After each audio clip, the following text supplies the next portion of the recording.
আচ্ছা বলেন তো, কোর্স পাইরেসি করা এটা ভালো না খারাপ? অনেকে এখন আমার প্রশ্ন শুনে বলবেন ভাই বোকা নাকি, খারাপ এটা তো সবাই জানে। বাট আজকে আমাদের সাথে যে ঘটনা ঘটছে এটা শুনে আপনিও ভাবতে বাধ্য হবেন যে এটা কি ভালো না খারাপ। সো ওকে চলেন ঘটনার শুরু থেকে বলি।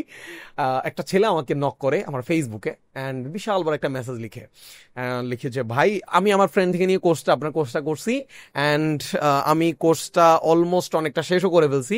এই মুহূর্তে আমি একটা ফিক্সড ক্লায়েন্টের সাথে কাজ করতেছি, যে ক্লায়েন্টের সাথে আমার প্রতি মাসে কাজবাজ হয়।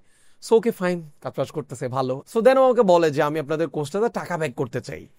তো দেন ওর সাথে আমাদের টিম থেকে কলে যায় যে কি হয়েছে, কাহিনী কি, মানে ও তো পাইরেসি করে কল করে ফেলছে, ইন্টারেস্টিং কাহিনী। কল তো কোর্স তো করেই ফেলছেন, তো তাহলে এখন টাকা কেন দিতে চান? সো ওর এটা ছিল যে এরকম অনেকটা যে ওকে ভাই আমি তো এটা রং করে ফেলছি, সো আমি কোর্সটা থেকে অ্যাকচুয়ালি অনেক ভ্যালু পাইছি অ্যান্ড আমি কাজও পাইছি। সো দ্যাটস আমি চাই দিছি যে কোর্সটা ব্যাক দিব। অ্যান্ড আপনাদের কোর্সে অনেক অনেক জিনিস আছে যেগুলো পাইরেসি করার আমি পাই নাই, সাপোর্ট সেশন আছে, অনেক রিসোর্স আমি পাই নাই। সো ওই জিনিসগুলো আমি চাই যে আমি ওইগুলো পাই, ওইগুলো আমি পাইতে চাই।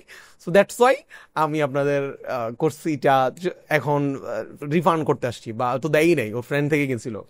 সো এখানে দুইজনেই অপরাধী, যে সেল করছে অপরাধী, যে নিছে অপরাধী, অবশ্যই অবশ্যই। বাট আমরা এখানে অপরাধীকে অপরাধী না ওইটা আমরা বের করতে এখানে বসি নাই।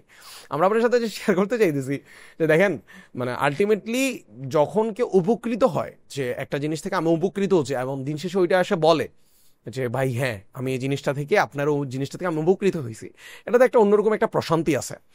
সো ওই জায়গা থেকে আমি একটু কনফিউজ ছিলাম যে পাইরেসি ভালো না খারাপ। মানে ওর তো লাভ হয়েছে ভাই, মানে আমার মানে ভাই আল্লাহ চালাইতেছে, সার্ভিস আওয়ার কোর্স সবকিছু মিলে চলতেছি।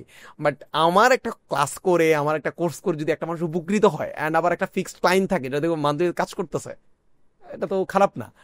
বাট স্টিল আপনারা পাইরেসি কইরেন না এটা ভালো না। কোর্সটাকে আপনারা নিজের আমানত হিসেবে মনে করেন। আমরা যেহেতু আপনাদেরকে মানে সর্বোচ্চ নিজেদের সর্বোচ্চ সাপোর্টটা দেওয়ার ট্রাই করতেছি, ভ্যালু দেওয়ার ট্রাই করতেছি। সো আপনাদের এন্ড থেকে আমরা একটু এক্সপেক্ট করতেই পারি যে পাইরেসি করবেন না। নিজের বন্ধু বান্ধব যদি এনরোল করতে চায় কিংবা ইয়ে করতে চায়, ওকে বলেন যে হ্যাঁ আপনি ওখানে যা যোগাযোগ করেন, কারণ আপনি একটা জায়গায় একটা ভ্যালিউ নেবেন। অ্যান্ড ওই জায়গাটাতে আপনি ওদেরকে কোনো, যদি আপনি কোনো ভ্যালিউ না দিতে পারেন, আপনি একটা কোর্স করবেন, সো আপনি যদি কোর্স ফিটা না দেন আপনার মধ্যেও ওই গুরুত্বটা থাকবে না। অ্যান্ড আপনাকে যে ওই বান্দাটা ভ্যালিউ দিচ্ছে ওইটার আপনি কি কদর করলেন, এটা তো আপনি কদরই করলেন না, তাই না? সো এটা কইরেন না। বাট ওভারঅল স্টোরিটা শুনে ভালো লাগছে। অ্যান্ড ওই ভাই এখন আমাদের কোর্সের স্টুডেন্ট, উনি আমাদের যে বাকি কয়েকটা ক্লাস যেগুলো করতেছে অ্যান্ড যেই বাকি রিসোর্সগুলো উনি মিস করে গেছে ওগুলো দেখতেছে, সাপোর্ট সেশন নিচ্ছে।